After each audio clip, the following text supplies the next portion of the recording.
Hey, I'm Shay Warner, and you are listening to Casual Cattle Conversations. If you are ready to explore different management practices and focus on improving your operation and the beef industry, this is the podcast for you. Welcome to the show. I'm so excited you are listening.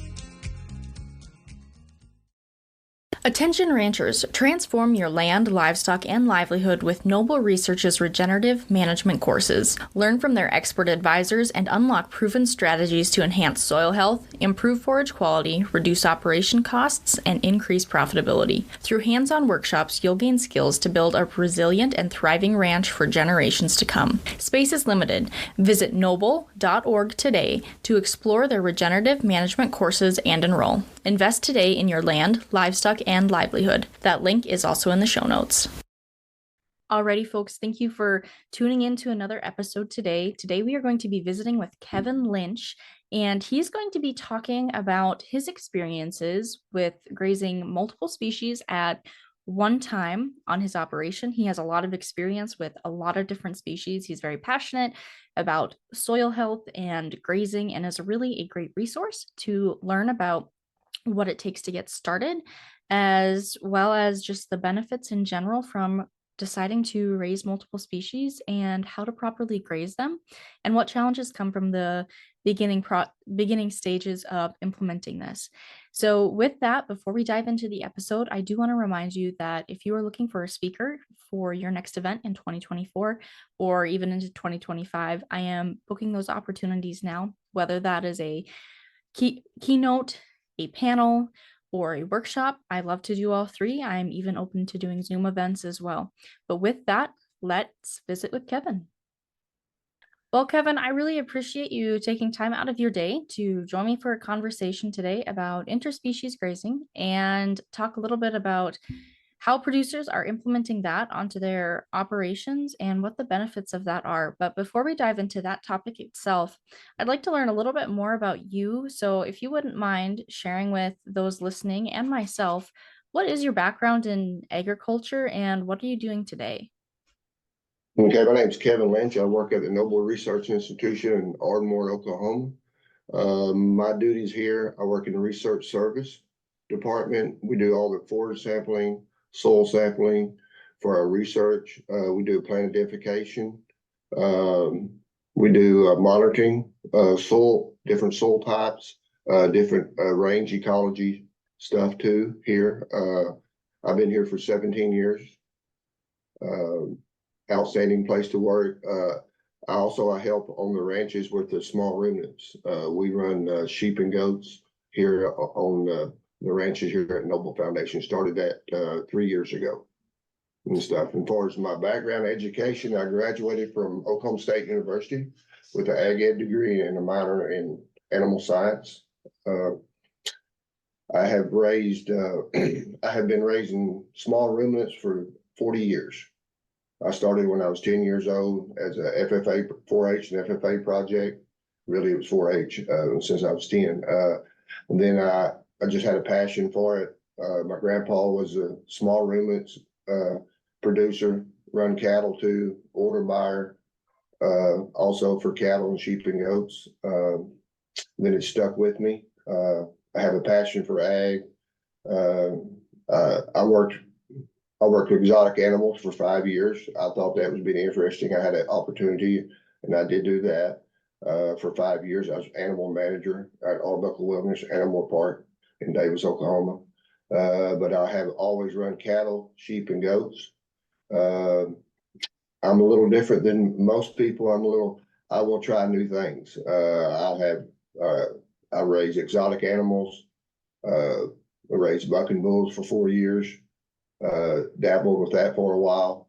And as far as right now, myself, I run cattle, used to run cattle, sold all my cattle. I'm strictly sheep and goat man.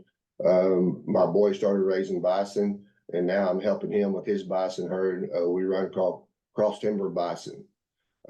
He runs about 60 head of bison, and I have bison at my place too. It's a little different with the sheep and goats and the bison, because the bison can have some disease they can pick up from the hair sheep.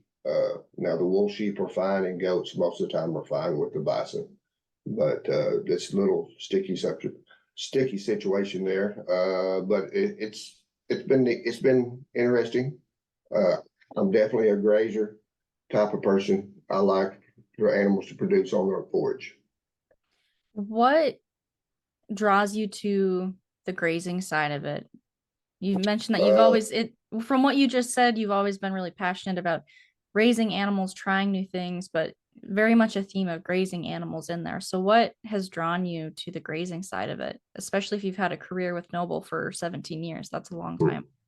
Yeah, well, I like the grazing side of it because of it lowers your inputs for sure if you manage your grazing properly, and also it's better for the ecology of the land and the soil. The proper grazing techniques are used and stuff. The longevity of the land will last longer for future generations. Okay. So today we're going to be talking about what it's like to have multi-species grazing, where you're grazing multiple different species on one operations. How, can you explain a little bit more about what multi-species grazing is on a deeper level? Yes, it can be really deep or it can be really simple, in my opinion. Multi-grazing, different types of species. Cattle, sheep, and goats are probably that's the easiest to implement, in my opinion. But also what I like about it is like in our central Oklahoma, you can run usually around here about one cow for about 10 acres. But sheep and goats, you can run 5 sheep, 5 goats to an acre pretty easy. And then if you implement multiple species grazing, you can graze your cattle and your sheep at the same time, or then you can have your inputs will be better, your soil fertility will be better, especially with sheep and goats, than just running cattle. And also cattle a little different than sheep and goats. Cattle, they like candy grass, and I call it candy grass. They find their favorite forage and they stay on top of it, especially if you don't do a rotation system or adaptive grazing system. Sheep and goats are variety grazer. They change varieties all the time when they're grazing. So is it better to run them on the pasture at the same time, or can you run like a herd of cattle and then bring in sheep after that? What are other different options for multi-species grazing? Yes, you can do it. You can run them a combination, sheep and goats and cattle together, or you can run cattle, then follow it up with sheep or goats, or vice versa. There's either way. Personally, I like to run my sheep together with my cattle when I had cattle. I like that because to me there's no competition of the grazing style and stuff. And plus, when you do that, you're stocking more numbers on your per acre, then your cash flow at the end is better because because on the cattle, you get one calf a year. The sheep and goats, if you really want to, if you can do twice a year because it takes 5 months gestation for them. Or if you want to get really in depth into it, you can get 3 lamb crops every 2 years if you want to get in depth. But that's a little more. If you're a new person, I wouldn't recommend that. But that's a person who's been around sheep and goats for a while. So what management challenges come when you're running 2 different species together? 2 different species, in my opinion, if you're just starting out, your fences is your main concern. Fences and water and stuff. If you're running sheep and cattle together, it's not too bad. It's pretty simple. You can, especially if you buy a hair sheep, you can run single hot wire. 98% of the time, you can keep the sheep in with a single hot wire. In cattle, you can, if you cattle trained hot wire cattle, easy with single, but you just have to lower it for cattle. For the sheep, you have to lower it to about 16 inches off the ground. But now if you're running goats, it's a little more different. Goats, you can break to hot wire. I would recommend 3 hot wires for goats. But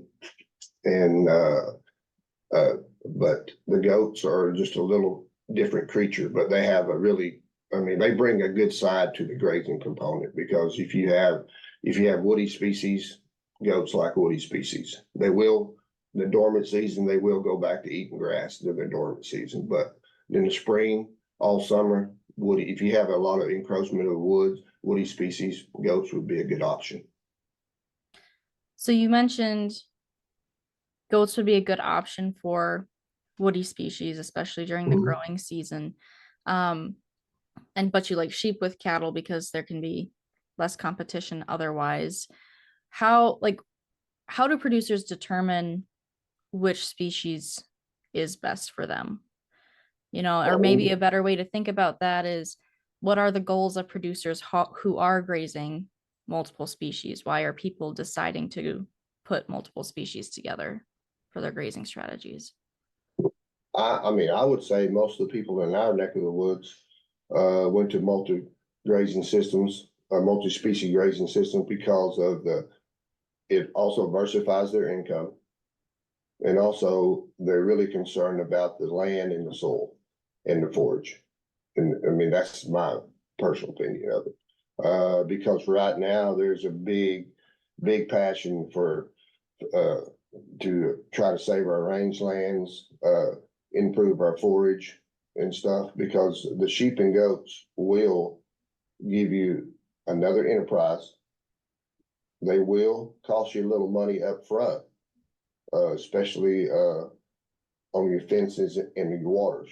But as a whole, if you stay with it, I mean, your inputs will definitely decrease, because if you run sheep and goats, in my opinion, I can just tell you for a fact, on my place, I hadn't sprayed in 38 years.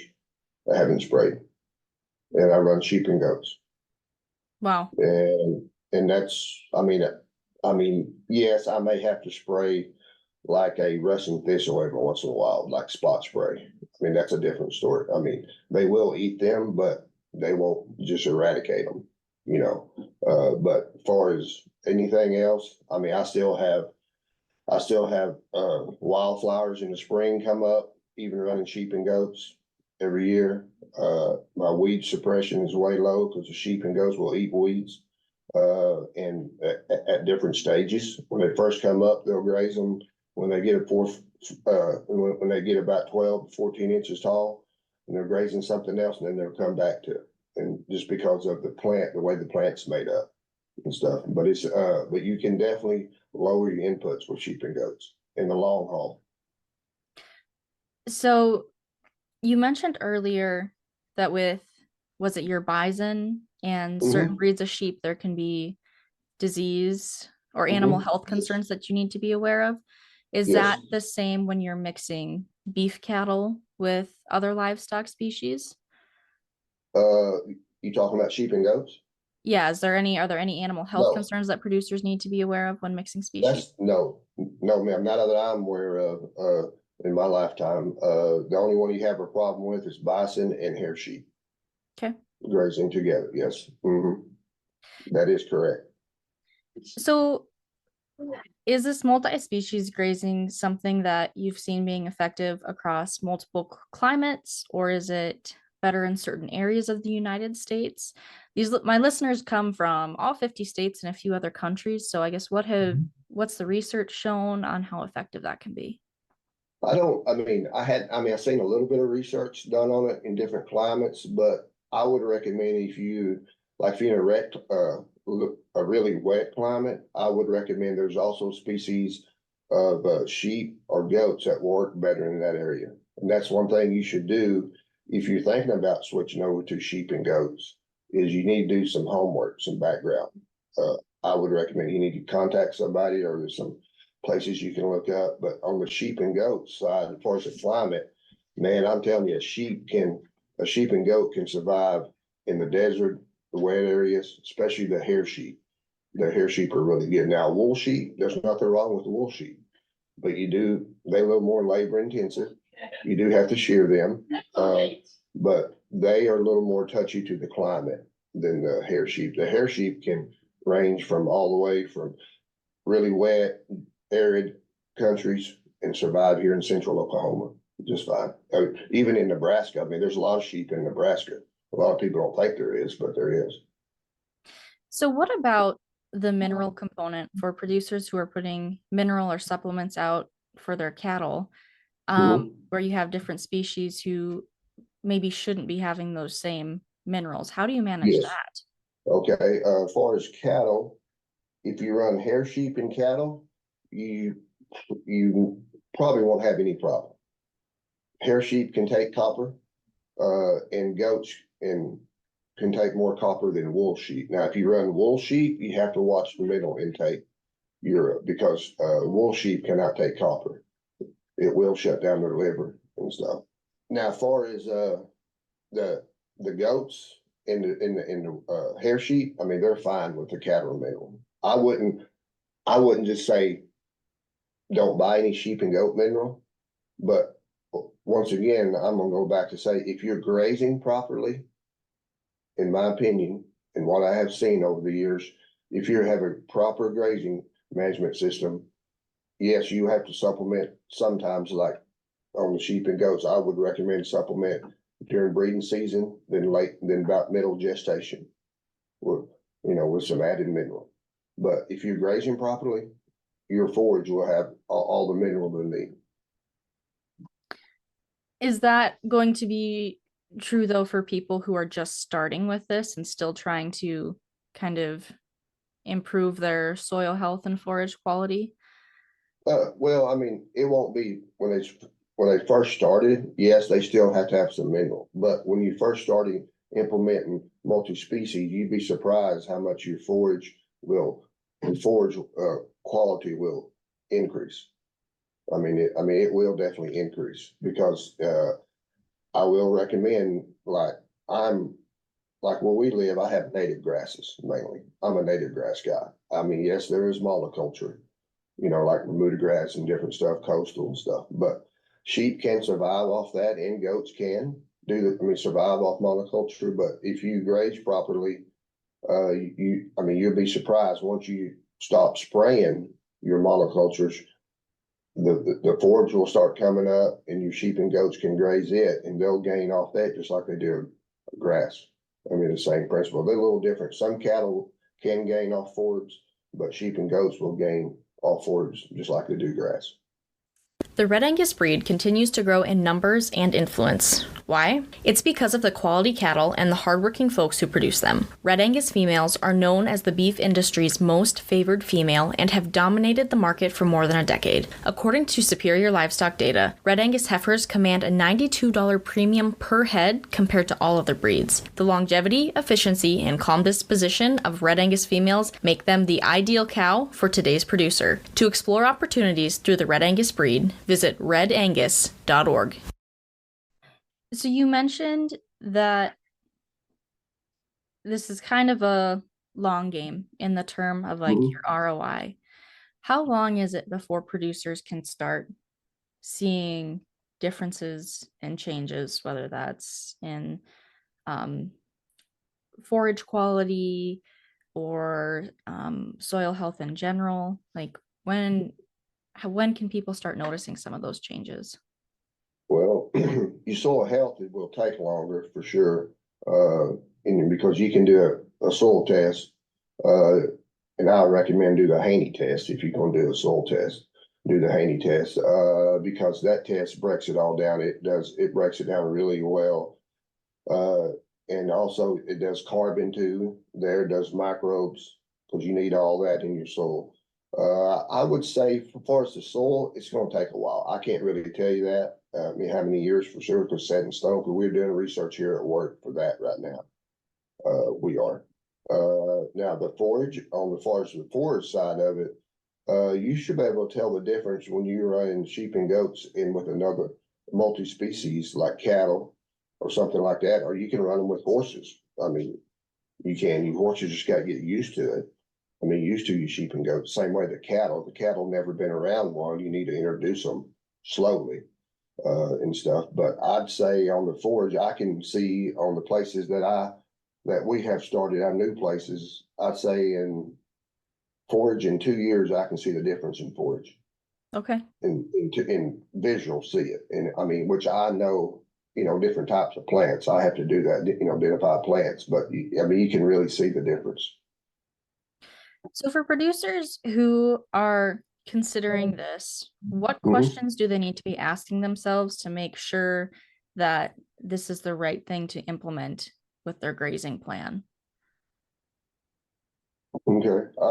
If you're thinking about it, I definitely would do my homework and I would talk to somebody that is definitely a sheep and goat guy or lady in person, or visit with them over the phone or email back and forth. And get some background information. Sheep or the hair sheep and goats, especially there's about 4 or 5 breeds of goats that are really hardy. Hair sheep breeds, there's several of those. There's about 10 that you can get pretty easy. I mean, that are really hardy, low maintenance, kind of like the cow herd, really. A lot of people want to pump, a lot of people want to do a lot of hands-on. I'm more of a, especially on my commercial herd, I just want them to graze. I want them, breed them twice a year. If I do that, then sometimes I breed once a year for spring lambs or spring kids. And but for is information, I definitely would talk to somebody that has sheep and goats. And in my area, I definitely would try to, if you are definitely going to buy from some person that's raising them and has the same grazing system that you have. Because it definitely makes a difference, especially in the sheep and goats, because a lot of people dry lot stuff anymore and stuff, but I mean, mine are grazing every day. I mean, they're out grazing. I mean, yes, I pin some of them up at night, some of them I don't. I have dogs running with them. It's a different story. But do that. And also the next thing you have to think about is how big a place you have, uh, your fences and your water systems. To me, that's the two biggest problems you have when you switch over to sheep and goats is your fencing and your water system. You talked about the fencing earlier, but Mhm. what about the water system? What do producers sometimes have to change there if they're traditionally just running cattle and do add Mhm. in sheep or goats? What are they having to change with their water systems? Okay, you have to have a smaller water trough. They don't drink a lot of water. Sheep and goats don't. About, maybe a gallon and a half a day at the most. That's it. I mean, if it's springtime, early spring, good summer, you've been getting some rains.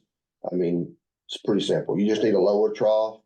If you have big tanks, for as a water trough of metal or polyplastic or fiberglass, you just have to add a rock around it to raise it up for them to drink out of, because they're a lot shorter than cattle and the horses. Or you can have a separate water system if you want to, just have one for them set up. You can do a portable water system.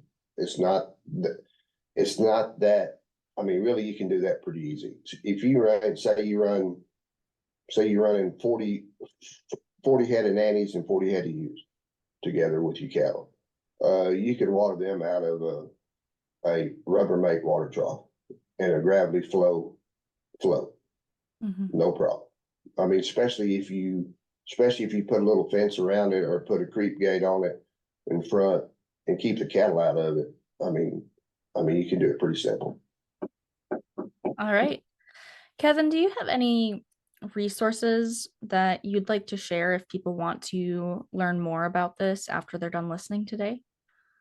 If you especially on sheep and goats, I would recommend to study the breeds of hair sheep. I recommend hair sheep for people. There's nothing wrong with wool sheep. I have wool sheep. I do. I run them.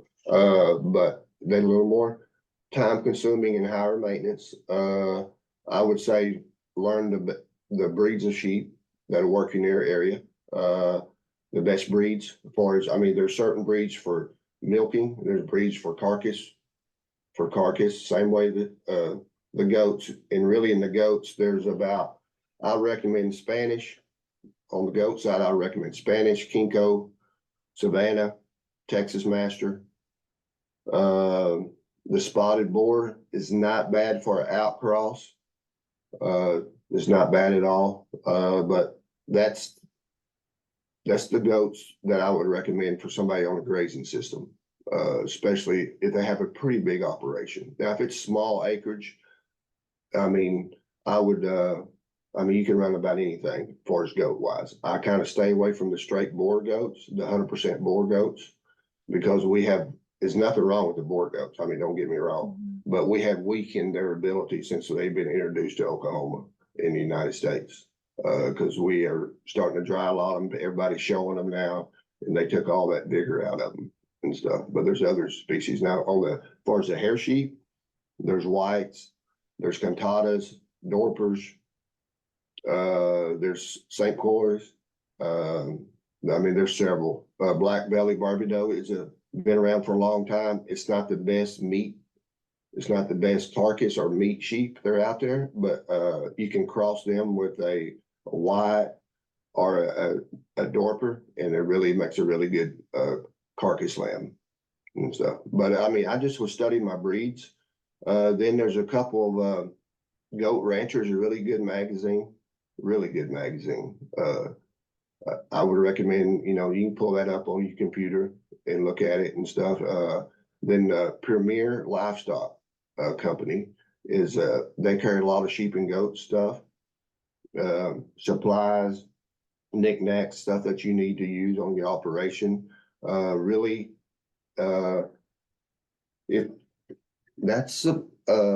Because for sheep and goats, really, everybody gets worried about, like medicine, antibiotic, wormer, but all the stuff that I named off of the breeds of the sheep and goats that I named off, they're pretty low maintenance. They're parasites resistance.